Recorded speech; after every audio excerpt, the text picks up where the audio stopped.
सकरान report राजकुमार सकरान शहर में रंग बिराजी के दिन झूलन में ज़मीन टकराता ढेरों लठियन ऐं कुआरियूं लॻण जे करे सॼणा सेरियन ज़ख़्मी खे तालकात पातरा पहुचायो। ज़ख़्मी जोगी में नवाब शाह मुख्य ज़ख़्मी में तालब हुसैन अमीर बशके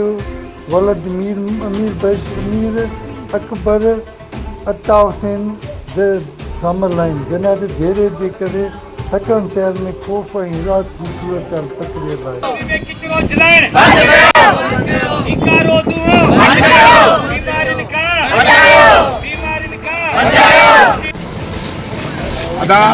असल में छा आहे त रुॻो ही अज़ीम कॉलोनी वारो मसइलो कोन्हे को असां ॾिठो आहे त शाख खां वठी जेके बि वार्ड आहिनि या पाड़ा आहिनि सॼा गंद आहिनि सॼा किन लॻा पिया आहिनि ख़ुदि पहुचे 7 वार्ड में अहिड़ी हालत आहे जो मां तव्हांखे छा ॿुधायां। असां केतिरा दफ़ा उते हली विया आहियूं पाणीअ जा तलाउ लॻा पिया आहिनि घटनि में मच्छर राति वरी वॾी ॻाल्हि त हिकिड़ो गाॾी आई आहे सूज़गी अकबर साहिबु सूज़गी आई आहे जेका फुहारो बि करे मच्छरनि जो यकीन कयो मां कसम सां चवां थो त जंहिं महिल घिटी में आई आहे त रुॻो हुन में घासलेट जी बदबू हुजे ऐं एॾो त राति मच्छर हुयो असां वटि जो ज़िंदगी में अहिड़ो मच्छर न हुयो हिन खां पहिरीं न हुयो मच्छर जेको मच्छर हुन दोहे ते निकिरियो ॿाहिरि मुंहुं त कोन पर अंदरि घरनि में जो आयो नालनि जो मच्छर सो बि घर में आयो। ख़ुदा जे वास्ते चेयरमैन साहिबु तूं शहर जो माण्हू आहीं कोन को पर असांखे विच में तूं मरिजी वियो हाणे जे मरिजी वियो त कमु करे ॾेखार इहे जेके ॻाल्हियूं त असांखे मंज़ूर न आहिनि। महिरबानी टाउन का में मसवार बराए महिरबानी करे गंद न उछरायो बीमारी बचनि हुन जे लाइ जेको आहे सर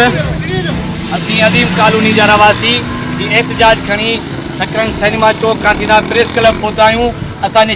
कॉलोनी में सॼे शहर सकरन जो गंद चलायो वञे थो जंहिंमें मुर्दा जानवर बि हूंदा आहिनि उन में उनखे बाहि ॾिनी वञे थी उन मां कारो धुओं निकिरे थो जेको कॉलोनी जे नंढनि वॾनि ॿारनि बचनि खे बीमार करे वेठो आहे। असीं ही पहिरियों न पर असांजो चौथो एहतजाज आहे चेयरमैन साहिब सां मिलिया आहियूं पर असांजी को बि इंसाफ़ नथो कयो वञे।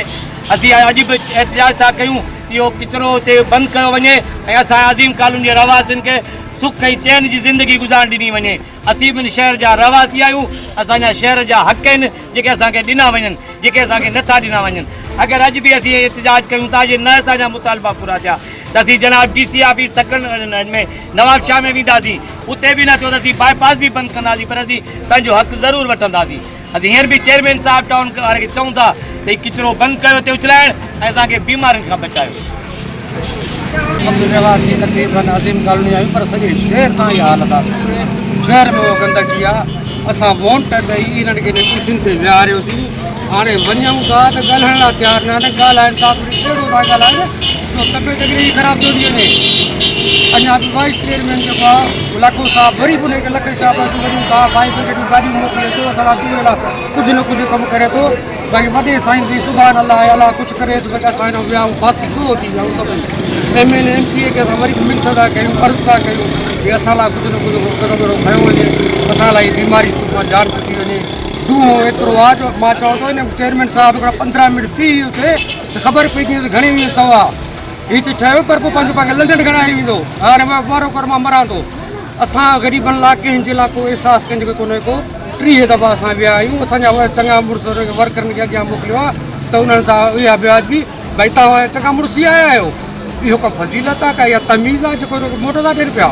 हीअ असांजे वोट ते विहारियल आहिनि असांजे वोट ते हीअ तक़रीबन पीपल्स पार्टी जा वर्कर आहिनि पीपल्स पार्टी जा वोटर आहिनि ऐं असां सां ई ब्याज बि थिए पई। तव्हां टाउन में विया आहियो टाउन में 30 दफ़ा असां विया आहियूं 30 दफ़ा हिकिड़ो बि न असां पंहिंजे पाड़े जा चङा मोकिलिया आहिनि मां पुत वियो आहियां 2-3 दफ़ा एहतजाज जिन्होंने गेट ते कयो आहे वहीं तवल कुझु आहिनि ई कोन को ऐसी प्रोग्राम आहे घर सुता पिया आहिनि एसियुनि में हितां फाइल कयो वञनि उते पिया सही थियनि हे चेयरमैन ई पई हले असां हिननि मां फसी विया आहियूं असां मां ॿुधा करे कोन मां दांडी जा छुटे अथनि भाई 2-3 महीना भाई वरी इहे ई माण्हू असांजे दरनि ते ईंदा त पोइ असां वोट सुठी ॾींदासीं। बिस्मिल्लाहिर्रहमानिर्रहीम। दोस्तों अज़ीम कॉलोनी सेंट्रल नाले वारे राव सुधा ज़ुल्म आहे सॼे शहर जो कचिरो हुते डंप करे वञी के बहाडी में बीमारी पैदा थियनि थियूं इन सिलसिले में असांजी सीसा सां बि मिली आहे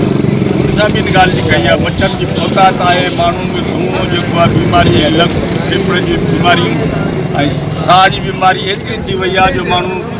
परेशान आहिनि इन जे सिलसिले में चेयरमैन टाउन कमेटी सां बि पहिरीं मुलाक़ात थी आहे इन प्रवासी जी पर उन ते को अमल कोन थियो आहे अॼु हिकिड़ो नंढो वरी एहतिजाज आहे जे इन जो तदारुक न कयो वियो त हिन खे वसी कंदा ऐं हुन में तमामु शहरी जेको आहे शामिलु हूंदो इंशाअल्लाह ताला